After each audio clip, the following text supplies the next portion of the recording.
Graça e paz, meus queridos e amados irmãos, tudo bem com você? Mais uma vez eu vim aqui trazer algo da parte de Deus para o teu coração, né?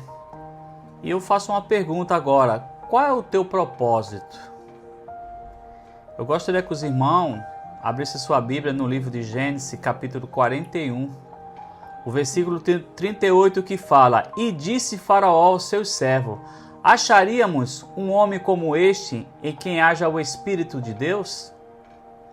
E no versículo 42 fala: E tirou Faraó o anel da sua mão e o pôs na mão de José, e o fez vestir de roupas de linho fino, e pôs um colar de ouro no seu pescoço. E fez subir ao segundo carro que tinha e clamava diante deles: Ajoelhai. Assim o pôs sobre toda a terra do Egito. Que maravilha, né? E José era o querido do seu pai, né? Dos irmãos dele, dos 12 irmãos, se eu não me engano são 12 irmãos. Ele era um que o pai tinha um carinho muito grande por ele, né? À toa que ele chegou a fazer até uma túnica para José. Só que os irmãos de José tinham inveja dele. Você vê que tudo que ele fazia, Deus era com José. Deus prosperava a vida do José. Deus se mostrava através da vida de José. E isso incomodava muito os irmãos dele. E chegou uma hora que os irmãos dele armaram uma contra ele, né? Porque José, eu acho que foi de encontro com os irmãos, né? Querendo levar uma comida, né? Que preparava o almoço, ele foi levar a comida e armaram contra ele. E os irmãos queriam tirar a vida de José. Imagina você, em quem você confia, quem? Seus familiares, seus irmãos, né? E vi isso da parte dos irmãos. E eles tramaram matar José. Só que desses irmãos tinha um que era chamado Rubem. E o Rubem falou, né? Não faz isso, não é justo. Resolveu fazer o que? Acharam uma cisterna e jogaram José dentro dessa cisterna. Pegaram aquela túnica que o pai dele fez com carinho, arrumaram sangue de animal, melaram. Falaram, a gente fala pro pai que, né, alguma fera pegou ele no caminho, né? Imagine, irmão, imagina naquela hora, eu posso falar para você que estiver passando algum problema com seus familiares, com pessoas que, assim, próxima de você, e José ali foi jogado. A Bíblia não relata muita coisa, mas com certeza os irmãos até bateram nele ali para chegar àquele ponto e jogar ele naquela cisterna, naquela cova profunda ali, né? E armar tudo isso contra José. Imagina como não estava o coração de José dentro daquela cisterna, eu creio, machucado, cansado, com fome, com muito medo, porque com certeza os irmãos queriam matar ele. E naquela hora Deus enviou uma caravana de comerciantes que vendia mirras, essências, né? E ia para o Egito. E ali Rubem deu a ideia de vender. E os irmãos concordaram em vender José. Imagina José, com certeza aquelas pessoas, aqueles comerciantes prenderam ele, acorrentaram ele, porque a partir daquele momento ele era escravo, né? E José não desistia do seu sonho, porque Deus já tinha mostrado para ele que ele via que os feixes se curvavam, estrela, o sol. E quando ele contava esse sonho, isso deixava os irmãos dele furiosos. Mas Deus era com José. Ele estava confiante. E o que acontece? Os irmãos dele tinham muita inveja dele. Mas aquele sonho que José contava para o seu pai, ele guardava no seu coração. Porque com certeza o Espírito Santo que habitava ali, o Espírito Santo não, Deus que falava ao coração de José, falava ao coração do seu pai também. E ali ele foi vendido. E depois os irmãos deram a notícia para o seu pai que achou a túnica cheia de sangue, que alguma fera tinha comido ele. O pai dele ficou muito angustiado. Imagina aquele pai. Mas José foi para o Egito. E quem comprou ele? Potifar. E ali José começou a servir na casa de Potifar. Creio eu, como um empregado ali ajudando nos afazeres da casa, né? Mas só que José, ele dava o seu melhor. José, ele fazia tudo com excelência. Aleluia, louvado seja o nome do Senhor. E Deus era com José, porque José dava o seu melhor. Na casa de Potifar ele se destacou. Eu creio que até como mordomo, alguém de sua confiança. Chegou um ponto de a mulher de Potifar dar em cima de José. E José, aliás, fugia da aparência do mal. Chegou uma hora que ele fugiu e ela armou uma contra José. E ali José foi preso. Imagina, José foi preso naquele calabouço, naquele palácio. E ali ele ficou por 2 anos, mais ou menos. Mas também mesmo preso, José era fiel. José fazia o seu melhor. José dava um testemunho onde andava. Aonde ele estava, ele dava testemunho de vida. Porque ele era com Deus, ele sentia Deus, ele fazia tudo aquilo que ele sentia da parte de Deus no seu coração. E ele era fiel. Louvado e engrandecido é o nome do Senhor, porque tudo que José fazia era próspero. Aonde ele pisava a planta do seu pé, onde ele colocava a sua mão, tudo prosperava, tudo dava certo, porque Deus era com José. Quando você tem uma vida de propósito com Deus, quando você se entrega, você se rende, o Senhor é na tua vida. Porque quando a gente é provado e a gente não murmura, a gente fica na posição, o Senhor nos exalta. Para muitos, José estava sendo ali humilhado, preso, entendeu? Mas ali ele estava agradando o coração do Pai. Ele estava honrando o nome de Deus ali naquele lugar. E tudo era próspero. Eu creio que ficava aqueles presos ali contando algo para ele. E Deus dava discernimento, sabedoria, ele interpretava sonho, ele dava conselho. E ali eu creio que, a Bíblia não relata muito, mas com certeza todos se converteram ali. Todos. E ali, muitos eram incrédulos. Mas onde tinha luz, as trevas dissipam. Eu creio que todos ali se renderam a Deus, começou a servir esse Deus maravilhoso. Ali estava o copeiro, o padeiro, que com certeza ali, eu lembro que José interpretou o sonho dos dois, do copeiro e do padeiro.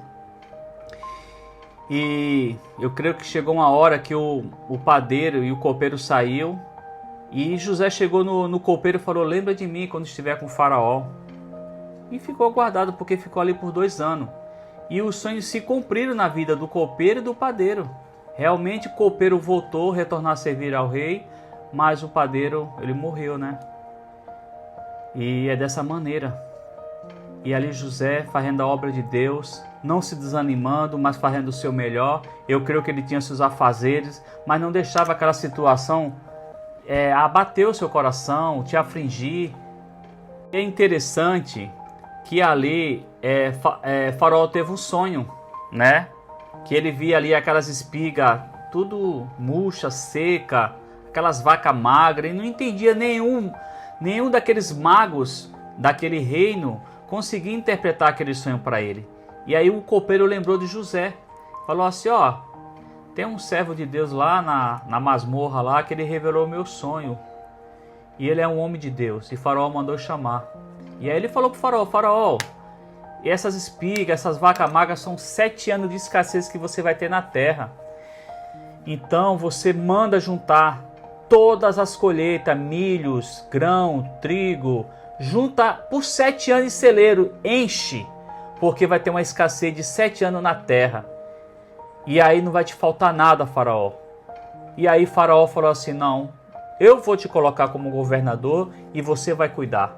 Eu falo para vocês, quantas das vezes a gente se desanima por pequenas coisas. A gente faz planos, projetos, coloca diante de Deus, e só porque demora um pouco, você já desiste, já larga, se desespera, murmura, reclama.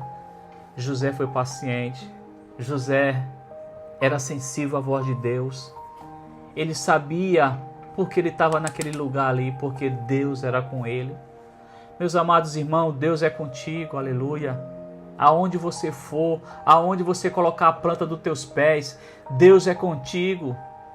Seja no teu trabalho, seja na tua vida sentimental, seja na tua vida financeira, Deus é contigo, não desista. Falta pouquinho para que a bênção do Senhor venha na tua vida, para que os planos de Deus venham a se cumprir na tua vida. Se você está sendo provado nesse momento, é porque Deus está te tratando, Deus está te moldando para tu receber a tua bênção. Meus queridos, suporta o processo. Aguenta firme, porque Deus está te moldando. Deus está moldando o teu caráter, a tua personalidade. Deus está trabalhando no teu coração para que tudo venha se realizar na sua vida. Eu tomo para mim essa palavra porque esse Deus é tremendo. Deus colocou ao meu coração de sempre estar trazendo a palavra de Deus deles todos os dias. Sempre é palavra. E depois que eu comecei esse propósito, eu agora estou entendendo as lutas, as perseguições, e eu não entendi o porquê.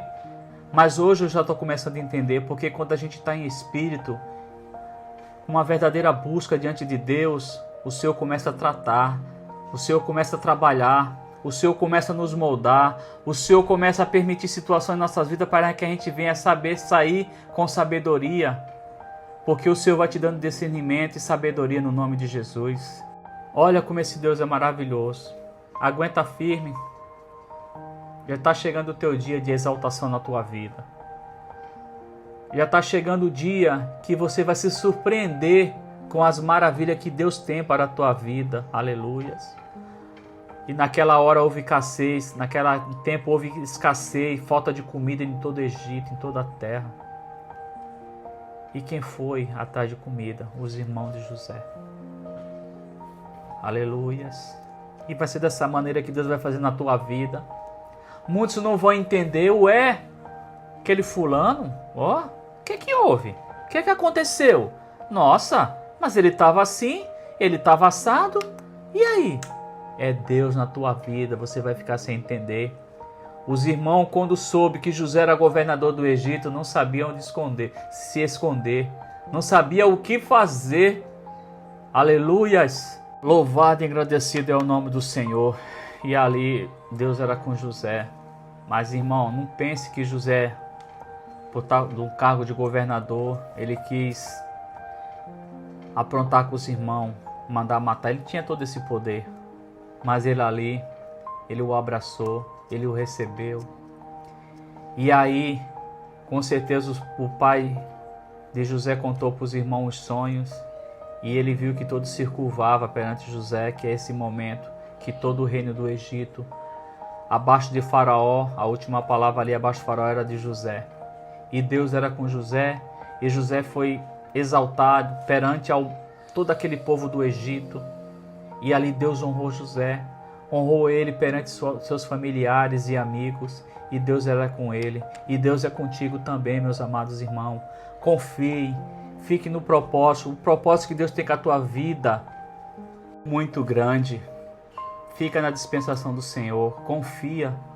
Confia, teus planos e projetos, busca o Senhor de todo o coração, eu sempre falo, tenha uma vida de santidade, se afaste do mal, se afaste do mau caminho, confie no Senhor, busque Ele sem cessar no teu dia a dia. Se você tem uma vida ocupada, esteja em espírito, em oração, buscando a Deus, porque Deus vai te surpreender no momento que você menos espera.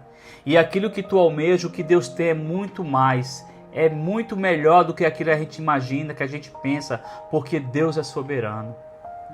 Deus é fiel, igreja. Descansa no Senhor, porque o propósito de Deus que Ele tem para cada um de nós é algo sobrenatural. Você não vai entender.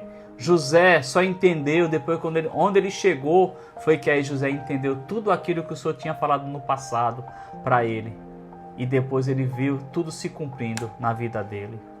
Amém, meus queridos? Vamos orar. Senhor Deus, Pai querido, Pai amado, eu apresento todas as pessoas que estão assistindo esse vídeo. Meu Deus, que o Senhor, meu Pai, venha realizar cada propósito na vida de cada um, Deus. Tu sabe a perseguição, Tu sabe a luta, Tu sabe as calúnias, as injustiças que tem com essas pessoas. Mas, meu Deus, eu creio que tudo tem um propósito.